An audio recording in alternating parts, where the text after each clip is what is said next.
नमस्ते। जब ड्रैगन ने अरब सागर की तरफ कदम बढ़ाए थे, क्या उसे अंदाजा था कि रास्ते में पाकिस्तान ही उसकी सबसे बड़ी रुकावट बन जाएगा?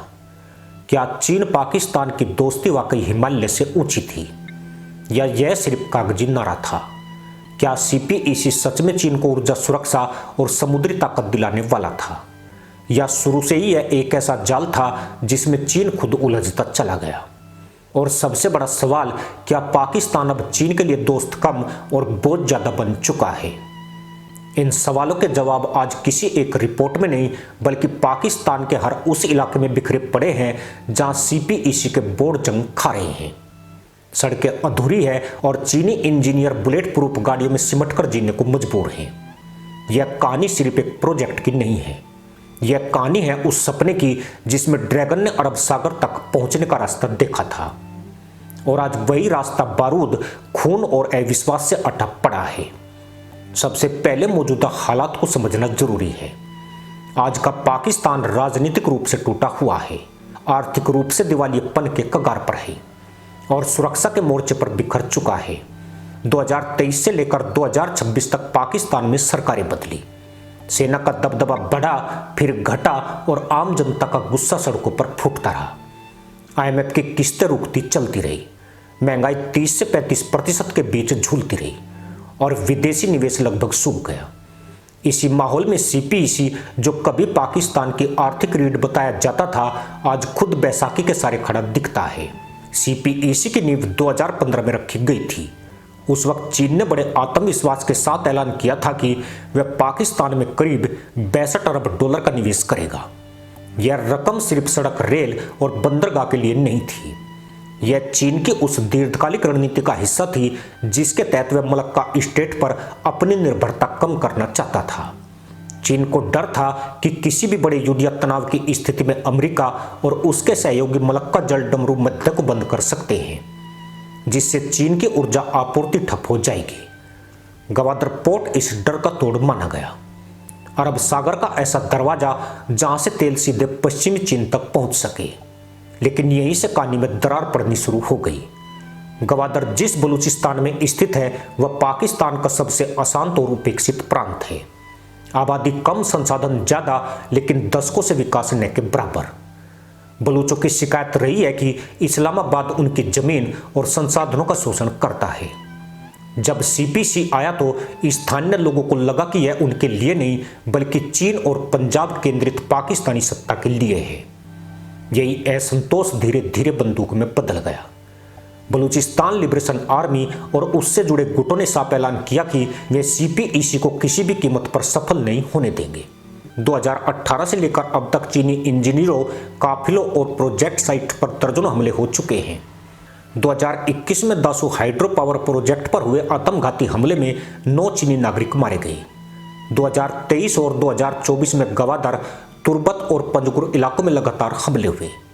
इन हमलों का असर सिर्फ सुरक्षा पर नहीं पड़ा, बल्कि चीन के भरोसे पर भी गहरी चोट पड़ी। यही वजह है कि 2024 के अंत में गवादर इंटरनेशनल एयरपोर्ट का उद्घाटन चीन और पाकिस्तान दोनों के लिए शर्मनाक क्षण बन गया। अरबों डॉलर खर्च करके बना एयरपोर्ट, लेकिन उद्घाटन के लिए कोई चीनी वरिष्ठ नेता पाकिस्तान नहीं आया। सब कुछ ऑनलाइन करना पड़ा।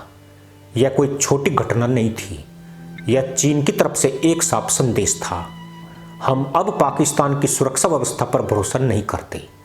चीन के लिए यह सिर्फ सुरक्षा का सवाल नहीं है, यह प्रतिष्ठा और रणनीति का सवाल है। सीपीईसी को बीजिंग ने अपने बेल्ट एंड रोड इनिशिएटिव का फ्लैगशिप प्रोजेक्ट बताया था। दुनिया को दिखाया गया था कि चीन कैसे विकास और इंफ्रास्ट्रक्चर के जरिए देशों को अपने साथ जोड़ता है, लेकिन पाकिस्तान में वही मॉडल उल्टा पड़ता दिख रहा है। प्रोजेक्ट्स अधूरे हैं, बिजली परियोजनाओं पर विवाद है और कई सड़कें सिर्फ नक्शों में मौजूद हैं। आंकड़ों की बात करें तो पाकिस्तान सरकार के पास अपने दस्तावेज बताते हैं कि सीपीईसी के तहत घोषित परियोजनाओं में से लगभग 30 से 35% या तो पूरी तरह रुकी हुई है या बेहद धीमी गति से चल रही है।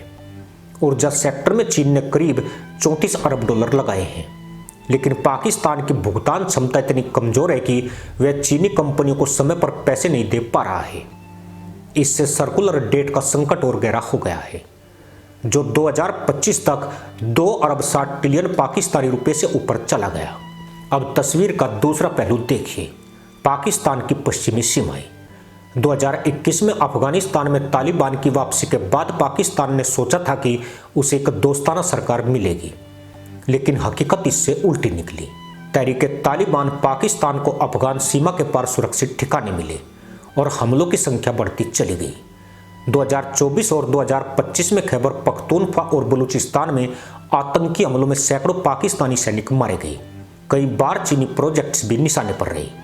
अक्टूबर 2025 में पाकिस्तान और अफगान तालिबान के बीच सीमा पर मिसाइल और ड्रोन हमलों की खबरें आई। यही वह समय था जब चीन क्षेत्रीय स्थिरता की बात कर रहा था। बीजिंग की योजना थी कि पाकिस्तान अफगानिस्तान शांति से मध्य एशिया तक उसके व्यापारिक रास्ते खुलेंगे, लेकिन जब सीमाई युद्ध क्षेत्र बन जाए तो निवेशक कैसे चैन से बैठ सकता है। चीन की चिंता अब खुलकर सामने आने लगी है। बीजिंग के थिंक टैंक्स और सरकारी मीडिया में पाकिस्तान को लेकर भाषा बदली है। पहले जहां आयरन ब्रदरहुड की बात होती थी, अब रिस्क असेसमेंट और रिथिंक जैसे शब्द इस्तेमाल हो रहे हैं। एक हालिया विश्लेषण में साफ कहा गया है कि अगर पाकिस्तान चीनी नागरिकों और परियोजनाओं की सुरक्षा सुनिश्चित नहीं कर पाया तो चीन को अपने निवेश की प्राथमिकताएं बदलनी पड़ सकती है। यहाँ एक अहम सवाल उठता है, क्या चीन वाकई CPEC को छोड़ देगा? जवाब इतना सीधा नहीं है। चीन पूरी तरह पीछे हटेगा इसकी संभावना कम है, क्योंकि उसने बहुत बड़ा दांव लगा रखा है। लेकिन यह लगभग तय दिख रहा है कि चीन अब बिना शर्त पैसे नहीं झोंकेगा। नई परियोजनाएं रोक दी गई है, पुराने प्रोजेक्ट्स की समीक्षा हो रही है और पाकिस्तान पर दबाव बढ़ाया जा रहा है कि वह सुरक्षा के लिए ठोस कदम उठाए। लेकिन पाकिस्तान के लिए यही सबसे बड़ी चुनौती है। एक तरफ उसकी सेना पहले से कई मोर्चों पर फंसी है। बलूचिस्तान, खैबर पख्तूनख्वा, आंतरिक राजनीतिक विरोध। दूसरी तरफ अर्थव्यवस्था इतनी कमजोर है कि वह बड़े पैमाने पर सुरक्षा इंफ्रास्ट्रक्चर में निवेश नहीं कर पा रहा है। चीन चाहता है कि हजारों चीनी नागरिकों की सुरक्षा के लिए विशेष फोर्स, हाई टेक सर्विलांस और सख्त कानून हो। पाकिस्तान चाहता है कि चीन और ज्यादा पैसा दे। यही खींचतान CPEC को और धीमा कर रही है। इस पूरे घटनाक्रम का असर सिर्फ चीन और पाकिस्तान तक सीमित नहीं है। भारत के लिए यह एक रणनीतिक संकेत है। भारत ने शुरू से CPEC का विरोध किया है, खासकर इसलिए क्योंकि इसका एक हिस्सा पाकिस्तान अधिकृत कश्मीर से गुजरता है। आज जब CPEC खुद संकट में है तो यह दिखाता है कि किसी भी बड़े प्रोजेक्ट की सफलता सिर्फ पैसे से नहीं बल्कि स्थिरता और स्थानीय समर्थन से तय होती है। अमेरिका और पश्चिमी देशों की नज़र भी इस पर है। वे लंबे समय से BRI को डे ट्रैप डिप्लोमेसी बताते आए हैं। पाकिस्तान की हालत देखकर वे कह सकते हैं कि चीन का मॉडल असफल हो रहा है। हालांकि चीन इस नैरेटिव को खारिज करता है, लेकिन जमीनी सच्चाई छिपाई नहीं जा सकती। पाकिस्तान में CPEC वैसा नहीं चल रहा है जैसा बीजिंग ने सोचा था। अब सवाल यह है कि आगे क्या गवादर कभी सच में चीन का रणनीतिक मोती बन पाएगा, या यह सिर्फ एक अधूरा सपना रह जाएगा? क्या पाकिस्तान अपनी आंतरिक आग बुझा पाएगा, या यह आग CPEC को पूरी तरह जला देगी? और क्या चीन, जो अब तक पाकिस्तान का सबसे बड़ा रक्षक रहा है, भविष्य में उससे दूरी बनाना शुरू करेगा? आज के हालात देखकर इतना साफ है कि ड्रैगन का अरब सागर तक पहुंचने का सपना आसान नहीं रहा। पाकिस्तान, जो कभी इस सपने का सेतु माना गया था, आज खुद चीन के गले की हड्डी बनता जा रहा है। CPEC बम बारूद, राजनीति और अविश्वास के बीच फंसा है। यह सिर्फ एक आर्थिक परियोजना नहीं बल्कि एक चेतावनी है कि बिना स्थिरता के कोई भी रणनीतिक सपना टिक नहीं सकता। इसी के साथ अनुमति दोस्तों, जय हिंद, वंदे मातरम।